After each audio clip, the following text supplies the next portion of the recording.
Oh, I've seen her. I might have said hello or good morning or something like that. Sometimes she shops at the Royal Supermarket where I work. I do the vegetables. Really? Yeah, I have seen her. That's what I've seen her. Would you say she was a friendly customer? Oh, yes, most of them are. Well, we got good vegetables. He's too good to be true. Mr. Casey. We'll never have him. Yes. You are aware of the charge against Mrs. Lavery? Oh, yes. Now, did you read about it in the newspaper, or did you hear about it on the radio, television? No, sir, I don't look much at the news except for sports. Okay, so you are well aware of the fact that Mrs. Lavery's on trial here for attempted murder. Oh, yes. Now, would you say that a friendly customer would be capable of going out and shooting someone someplace else? Sure. And if it was proven beyond a shadow of a doubt that she actually had gone out and shot someone someplace else? Well, you'd have to know that, wouldn't you? Mr. Bacasey, I'm not answering the questions. You are.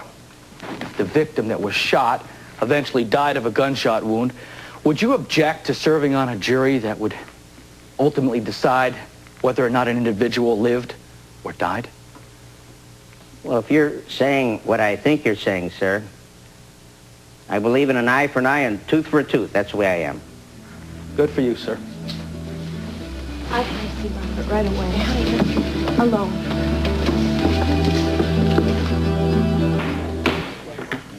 Now that the selection of the jury is completed, tomorrow at 2 p.m., the trial of the state versus Anna Devane Lavery for attempted murder will begin. Court is adjourned. All rise.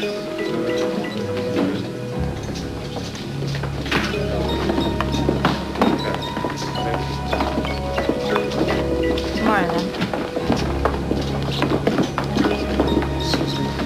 Oh, don't put the bloody cuffs on. You don't have to bring these. And I'm fed up. Damn the cuffs and damn Robert. Where is he? Didn't come through for us. Calm down. This isn't right, you know. Leave me alone.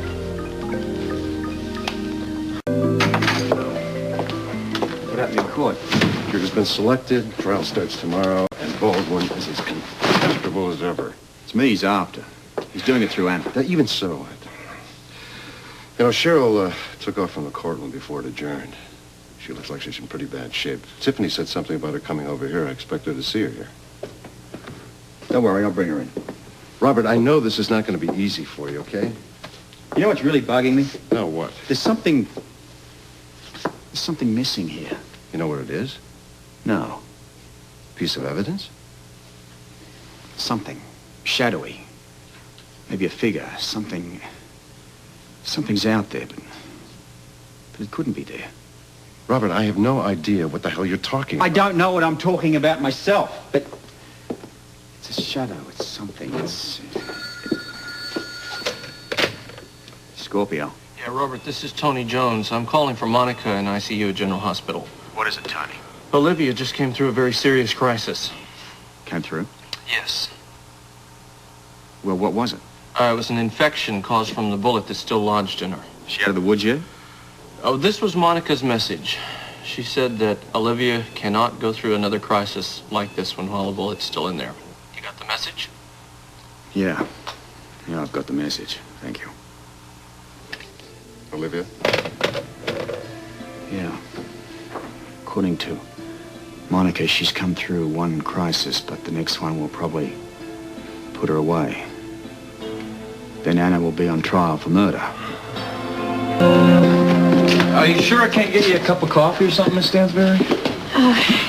No, thank you. Are you sure the commissioner said he was coming back tonight? Yes, ma'am. He said he'd be back, but he just didn't say Give me that when. ballistics report. Well, you're the last person I expected to see here. I have to talk to you. It's important. Is that an understatement? Now, my next job was to find you. To that end, I was quite prepared to issue a warrant.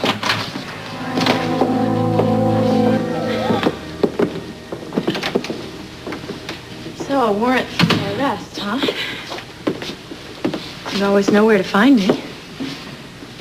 There have been notable exceptions at certain crucial times when you were here and somewhere else.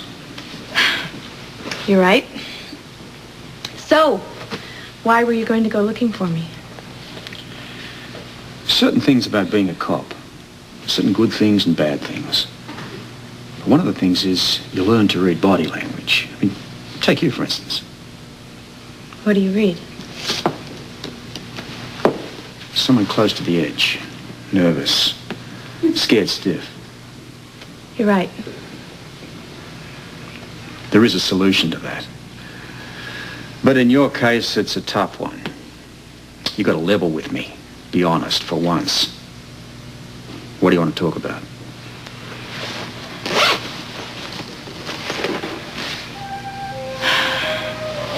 I think you've seen the other one.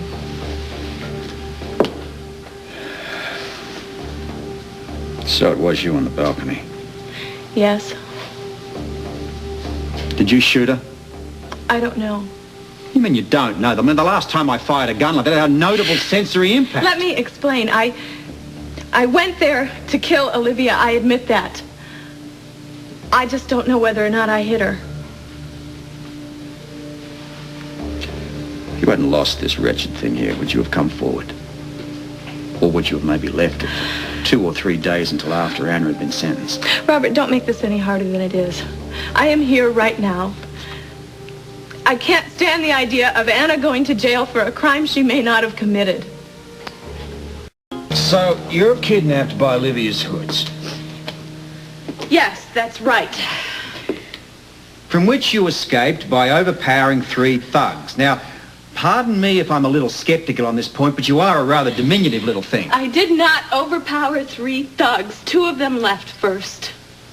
I see.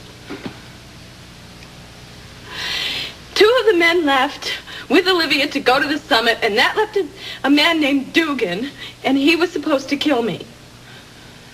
So this wasn't your run-of-the-mill kidnapping. This was an actual fact, a setup for a hit. I don't know when Olivia decided that. It seemed like it was last minute. Anyway, she left me there with Dugan. He was supposed to kill me. I don't know if he was really going to kill me or not, but Olivia said that she was going to kill you, and that panicked me. Go on. Well, Dugan was trying to be nice to me. He brought me dinner, and he brought me a pot of hot water for tea. And I thought it was the only chance I had, so I took the pot of hot water, I threw it in his face, and I grabbed his gun.